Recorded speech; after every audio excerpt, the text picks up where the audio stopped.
Welcome to Markets Now. I'm Michelle Rourke with Arlen Studerman of StoneX, and we saw a mostly lower day on Monday with the exception of the hog market. In Arlen, grains, we saw some significant losses there, even in the cattle market. Yeah. This is all about the tariff war that we're in. And now China has announced they're going to retaliate on a lot of ag products, right? Yeah, they're going after President Trump's base. I mean, that's what each country's done where we've dealt with this. And it's not really a surprise because they've bought all the soybeans they need from us now and corn as well. And they get the rest of what they need from South America, which is cheaper anyway right now with currency exchange rates. So the timing allows them to back off and make the headlines and try to maximize the pressure on President Trump. The question, I think, primarily, though, is Canada and Mexico and how they play into this. 25% tariffs would be huge for these major trading partners. And last week, as I was looking at that, I was, like many people, puzzled because I'd seen Canada and Mexico doing so much trying to help seal the borders. This all makes sense as we saw it coming together. I think that President Trump is leveraging Canada and Mexico, trying to get them to put the same tariffs on China that we are, because a lot of goods flow through them into the United States from China, and trying to maximize that pressure. If we look at Trump 1.0, we did get a trade agreement with China, but it took several years to do so, and in 13 face-to-face negotiating sessions, which is what China prefers. And I think President Trump's saying, I don't have that kind of time this time. And China's economy is weak. Right now is the time to hit them. And so I'm going to maximize the pressure. So I think that's probably what he's doing. And I think the Ukraine thing and what we saw in the White House on Friday with President Zelensky of Ukraine, I think that even fits into this as well. Because what we're hearing on the ground in China from our people is Xi Jinping is getting worried that President Trump bringing an end to Ukraine war will cause Putin to start leveraging with Putin and Trump against Xi Jinping. Okay.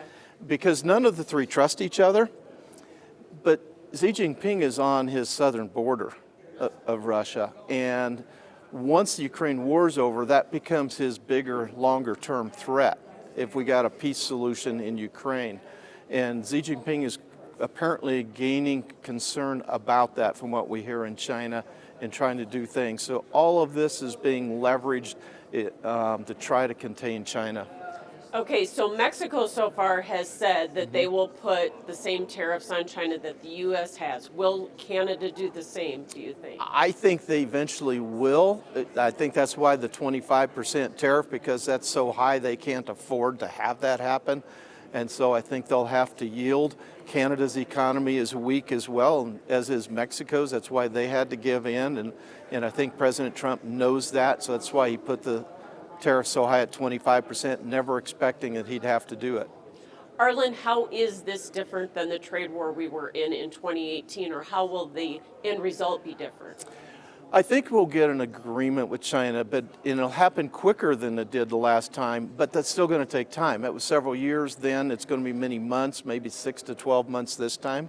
I think China is in a weaker position. Xi Jinping is not going to change his long-term objectives. He still wants to be number one military economy in the world and displace the U.S. dollar as the global currency. But he's run into some obstacles near term, and I think he will make concessions near term to save the $450 billion in consumer products he sends to the United States, get a more favorable tariff on them in order to re-strengthen his economy so he can play the long game goals when Trump is out of office. So the market is very emotional right now, and so we're seeing a lot of liquidation. Yeah. The funds are hitting the door. How much lower do we have to go to price all of this fear in?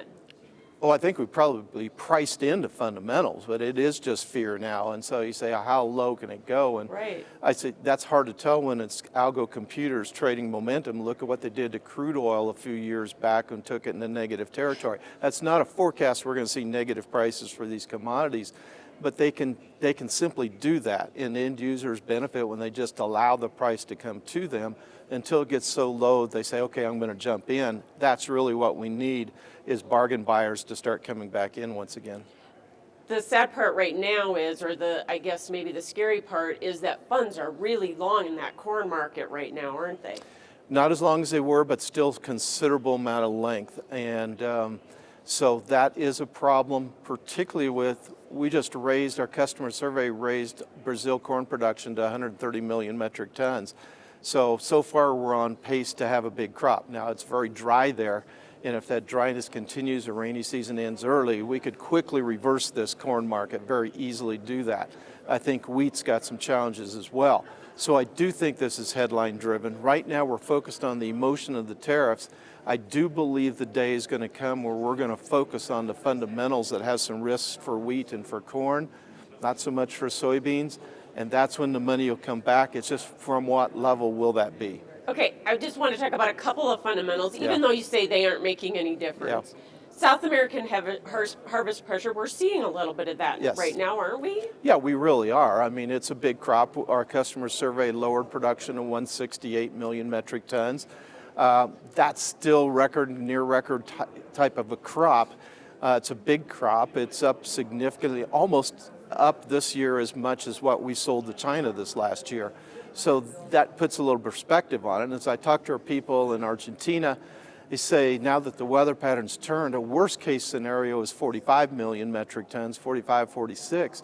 So that really doesn't matter with the big crop in Brazil. So there's really nothing to hold up the soybean market fundamentally until or unless we get clarity on 45Z guidelines, domestic demand.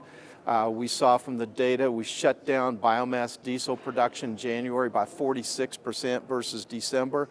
We think February we'll see something similar, maybe a little bit more of a cut.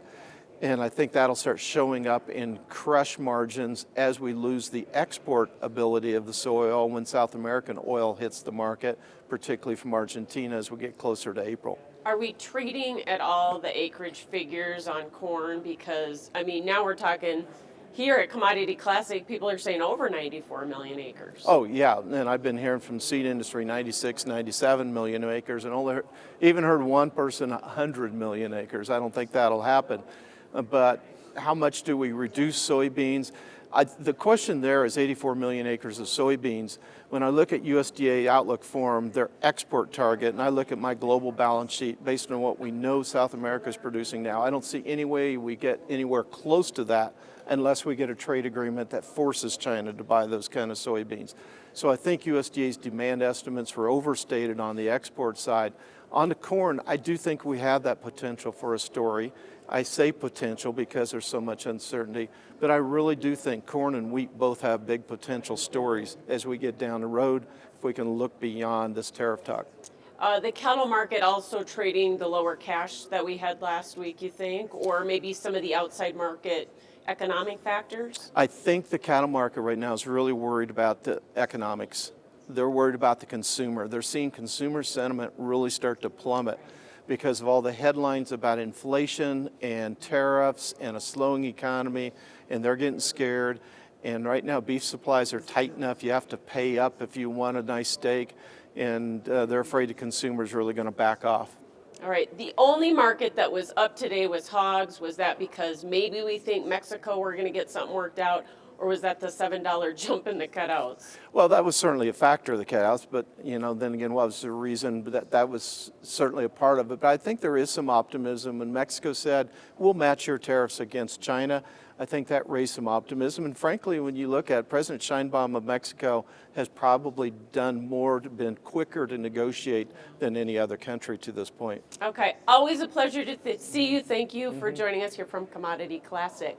Arlen Suderman is Chief Commodities Economist with StoneX. I'm Michelle Rook with Markets Now.